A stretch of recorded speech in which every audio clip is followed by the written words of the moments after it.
amal harta ini yang masih dalam proses ke depan. Masjidnya kalau dari luar cantik bukan main.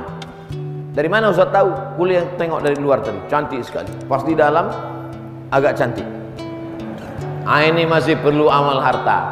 Sebagian orang kalau melihat masjid dalam kerangka pembangunan begini, stres dia. Ini berarti ujung-ujungnya nanti penggalangan dana infak sedekah ini. Tapi sebagian orang kalau melihat masjid terbengkalai belum selesai seperti ini, bangkit semangatnya. Kenapa? Ini peluang dia untuk mendapatkan amal jariah yang tidak putus sampai hari kiamat insyaallah. Amin. Masjid ini di pinggir jalan, letak strategis. Semua orang yang lalu lalang dari mulai subuh sampai tengah malam akan singgah kemari. Jangan tutup pintu depan, kasih peluang. Walaupun orang datang kemari penuh 24 jam, tidak semuanya datang sholat. Ada juga yang datang cuman mau buang air besar, mau buang air kecil. Maka buat baleho di depan, singgah ke masjid. Jangan cuma kencing guys, supaya sempat dia sholat 2 rakaat tahiyatul masjid. Tempat sujudnya di masjid itu menjadi saksi di hadapan Allah. Masjid ini nanti akan bersaksi di hadapan Allah. Abdul Somad pernah tahiyatul masjid di sini. Abdul Somad pernah qobliyah subuh di sini. Abdul Somad pernah sholat subuh di sini. Abdul Somad pernah tausiah di sini. Setiap tapak-tapak kaki kita di atas muka bumi ini akan bersaksi di hadapan Allah Subhanahu wa taala. Jadi tapak kaki yang dosa dulu Pak Ustadz ditutup Allah. Illa man taba, siapa yang taubat, wa amana, beriman dengan baik, wa amila amalan salihah, beramal soleh, yubaddilullahu sayyiatihim hasanat. Semua dosa-dosanya yang dulu ditutup Allah, diganti Allah menjadi yang baik-baik. Kalau tak diganti Allah jadi yang baik, malu menghadap Allah. Itu ayat yang saya baca di rakaat kedua tadi. Yauma tubalas sarair, hari itu dibukakan Allah segala rahasia. Kita pikir udah hebat betul kaki kita melangkah ke masjid ini. Tapak kaki bersaksi, tanah yang dipijak bersaksi. Melangkah ke Masjid Agung, melangkah ke Masjid Raya, melangkah ke Masjid Al-Ikhlas, melangkah ke Masjid At-Taqwa. Baru berapa langkah? Berapa umur Bapak? 60 Pak Ustaz. Baru melangkah ke masjid ini kapan? Baru sesudah Idul Fitri kemarin. Terus selama ini kaki ini kemana aja? Kaki yang ke diskotik akan bersaksi juga. Diskotik itu pun akan bersaksi juga di hadapan Allah. Tempat judi, tempat maksiat, tempat sakau, tempat mabuk pun akan bersaksi juga. Kalau lebih banyak bersaksi yang maksiat daripada yang masjid, bagaimana kita menghadap Allah? Allah sayang, Allah Ghafur, Allah Rahim, Allah Rahman, Allah Arhamar Rahimin. Yang di tempat dosa-dosa ditutupnya. Tutup itu bahasa Arabnya maghfirah. Maghfirah menutup sampai tak berbekas sama sekali. Mau memasang jam dinding, diambil paku, dipaku dinding, patah pakunya, pecah dindingnya, jam tak jadi lengket. Tamu mau datang, tamu menengok, belobang dinding tamu, ruang tamu. Malu orang kaya menyambut tamu datang, dinding rumahnya belobang. Cepat-cepat panggil tukang, tutup. Masih tetap nampak bekas dempulnya. Cat, masih tetap nampak cat baru. Datang tukang cat yang mantap, cat yang baru pun bisa nampaknya macam cat lama. Hilang semuanya. Itulah makna maghfirah, menutup sampai tak berbekas sama sekali. Begitu juga lah nanti kita menghadap Allah. Bukan cuma bekas paku, entah bekas apa saja yang ada di mata kita, di lidah kita, di tangan kita, di hati kita, di otak kita. Tapi kita ingin menghadap Allah macam bayi yang baru keluar dari perut ibunya, tak pernah berdosa, bersih dari segala dosa-dosa menghadap Allah Subhanahu wa taala. Amin. Manusia zaman sekarang ini aneh Bapak Ibu. Punya rumah, dindingnya batu, batunya ditutup pakai semen. Semennya kasar, ditutup pakai semen halus. Semen halus masih tetap nampak kasar, ditutup pakai dempul. Dempulnya masih tetap kasar, ditutup pakai cat. Setelah ditutup pakai cat, ditutup lagi pakai wallpaper, gambarnya batu bata, belum di semen. Yang aneh manusia. Sudah ditutup pakai batu bata, belum di semen, berfoto di depan itu, di komen orang, belum di semen dinding kau ya. Dijelaskannya beberapa kali sekali lagi. Bukan maksud saya dinding ini tak usah disemen karena bentuknya udah macam wall batu bata. Tapi maksud saya adalah betapa manusia ini banyak perbuatan yang membingungkan orang banyak. Belum lagi ayam berkokok, dia sudah keluar rumah untuk mencari rezeki. Ayam sudah tidur, dia belum juga tidur mencari rezeki. Orang tua-tua dulu mengatakan, bangunlah sebelum ayam berkokok, bangunlah cepat-cepat, jangan sampai rezekimu dipatok ayam. Zaman sekarang manusia ini canggih, ayam belum berkokok, dia sudah pergi kerja karena takut kena macet di tengah jalan, takut terlambat masuk kantor, takut potong gaji. Sebelum ayam bangun, dia sudah bangun. Ayam sudah tidur dengan anak bini ayam, dia belum juga lagi tidur mencari rezeki. Tapi setelah duit dapat, tidak sempat dinikmati. Mau dibelikan daging kambing, takut naik kolesterol. Mau diminumkan ke teh manis, takut kena diabetes. Akhirnya duit banyak itu untuk siapa? Duit itu dicari pergi pagi pulang petang, beras keringat banting tulang, tunggang langgang lintang pukang. Duit itu diserahkan ke dokter spesialis. Yang dokter-dokter tersenyum, walaupun tak nampak ku senyumnya karena dibalik masker. Betapa manusia ini membingungkan Bapak Ibu yang dimuliakan Allah Subhanahu wa ta'ala. Duit hanya sekedar numpang di rekening bank, dinikmati tak pernah, dimakan tak pernah. Allah ceritakan itu dalam Al-Quran. Jama'a malau wa'ad dadah. Ada jenis manusia macam ini. Jama'a malau wa'ad dadah. Kerjanya hanya mengumpul, menghitung, mengumpul, menghitung, mengumpul, menghitung, mengumpul, menghitung, sakit, mati. Tapi ada orang-orang yang sempat menikmatinya. Bahkan tidak hanya waktu hidup, setelah mati dia, meninggal dia, tetap bisa dinikmatinya. Mana dia amal yang bisa dinikmati sesudah mati? Ada amal yang tak sempat dinikmati walaupun hidup, tapi ada amal yang bisa dinikmati walaupun sesudah mati. Mana dia? Inilah orang yang mewakafkan keramik, yang mewakafkan semen, yang mewakafkan batu bata, yang mewakafkan lampu, yang mewakafkan AC.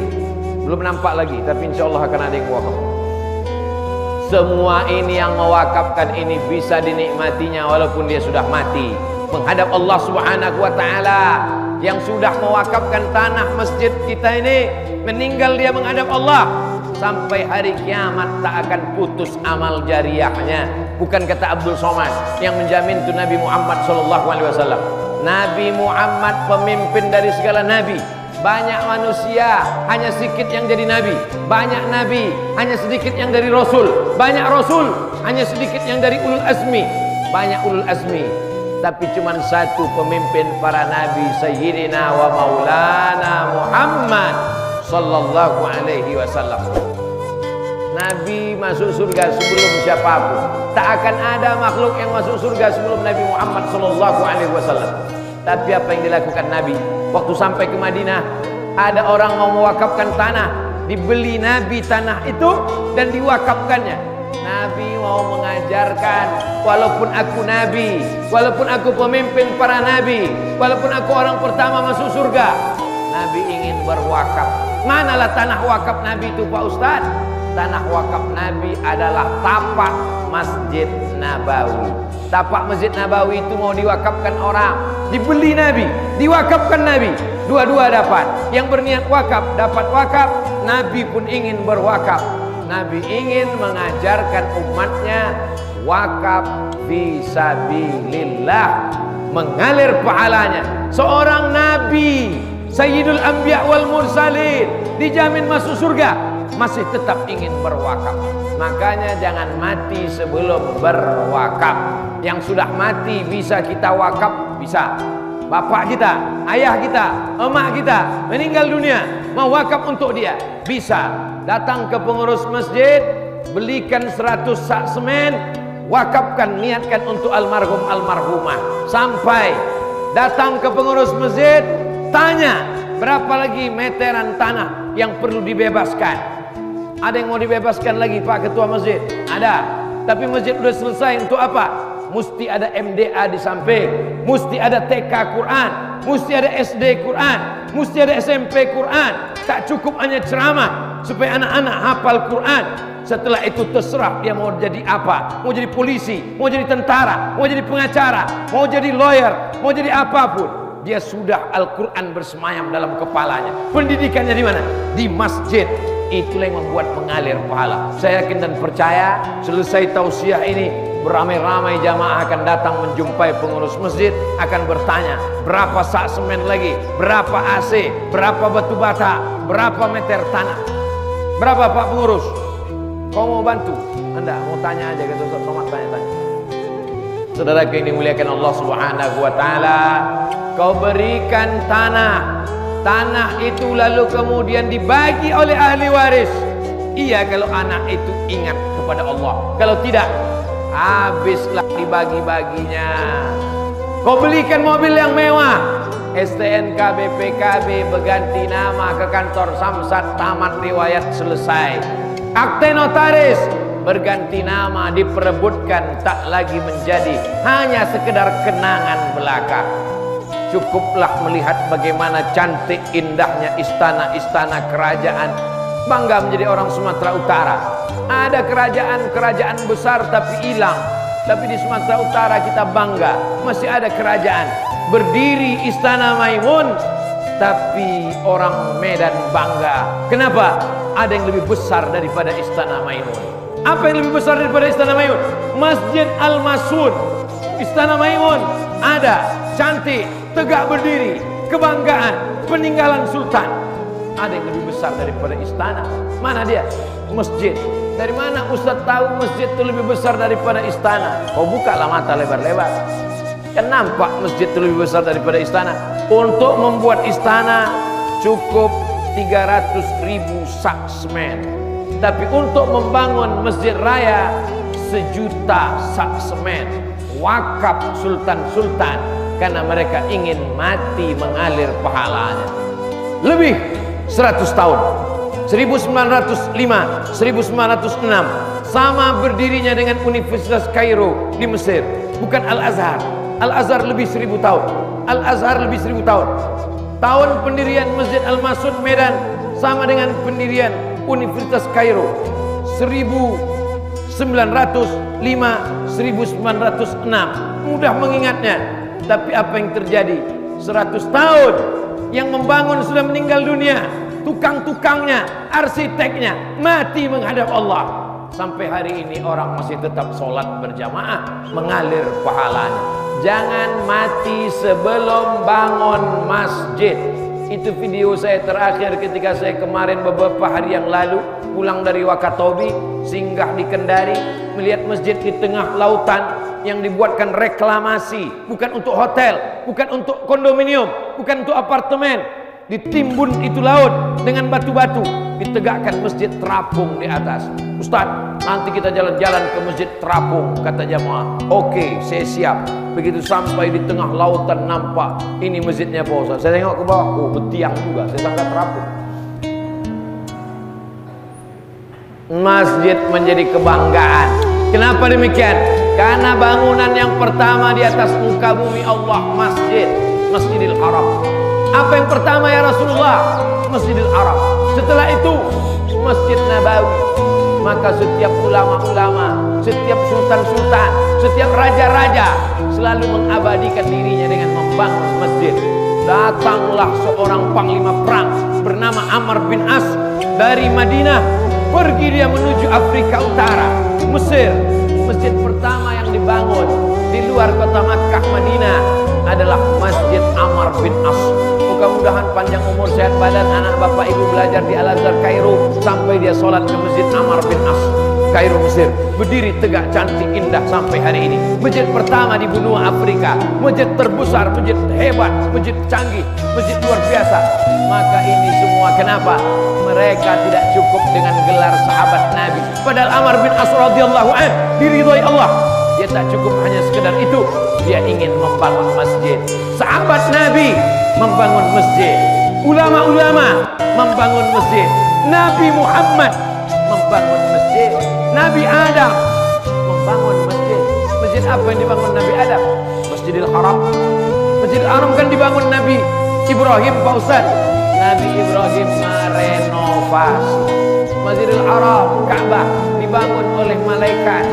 Karena waktu itu Nabi Adam alaihissalam berada di Baitul Ma'mur, menengok malaikat bertawaf di samping Baitul Ma'mur.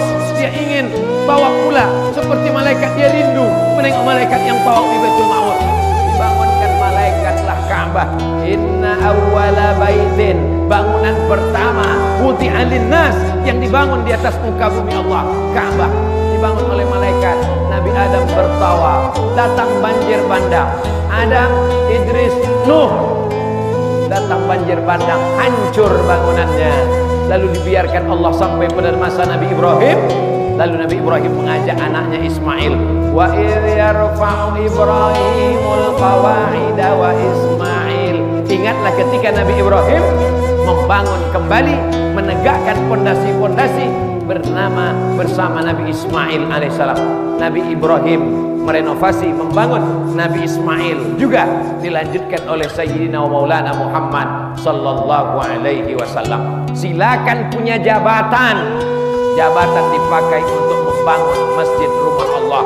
Selama menjadi Kapolres, Kapolda, Kapolri, selama menjadi komandan, selama menjadi pejabat, selama menjadi kepala dinas, kepala badan, kepala kantor, berapa masjid yang dibangun? Tapi jangan pula gara-gara membangun masjid ditangkap KPK. Ini tak betul juga. Membangun masjid ini semua akan dituntut, ditanya di hadapan Allah Subhanahu wa ta'ala. Begitu juga dengan kita. Sampaikan ke anak-anak kita, jangan kau mati sebelum bangun masjid. Meletakkan batu pertama, ajak anak-anak kita meletakkan batu, meletakkan semen. Supaya apa?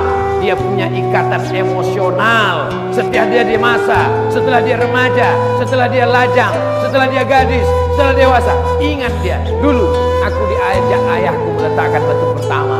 Diajaknya aku meletakkan batu pertama. Diajaknya aku untuk ikut gotong royong, mengecor. Supaya apa? Ada ikatan emosional.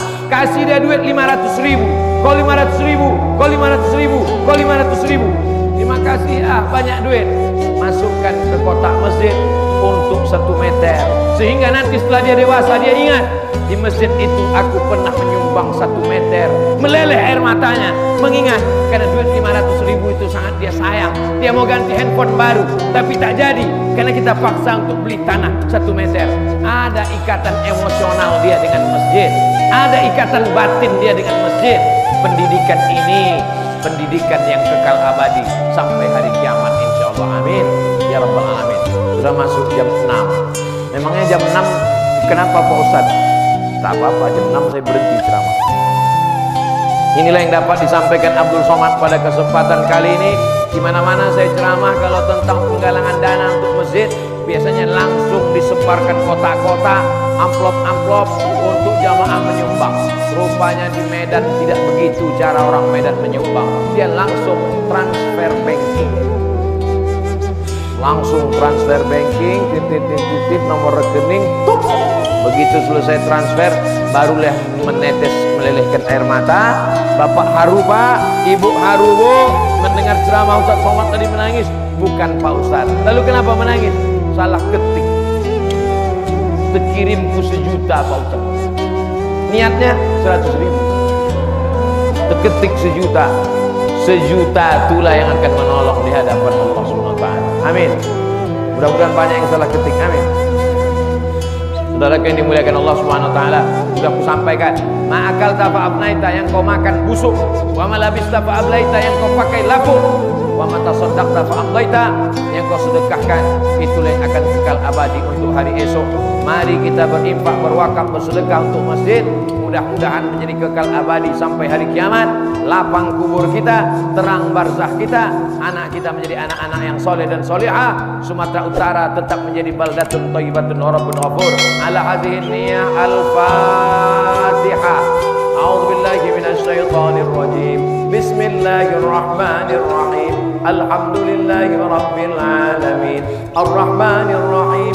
Maliki yaumiddin. Iyyaka na'budu wa iyyaka nasta'in. Ihdinas siratal mustaqim. Siratal ladzina an'amta 'alaihim ghairil maghdubi 'alaihim waladdallin. Amin.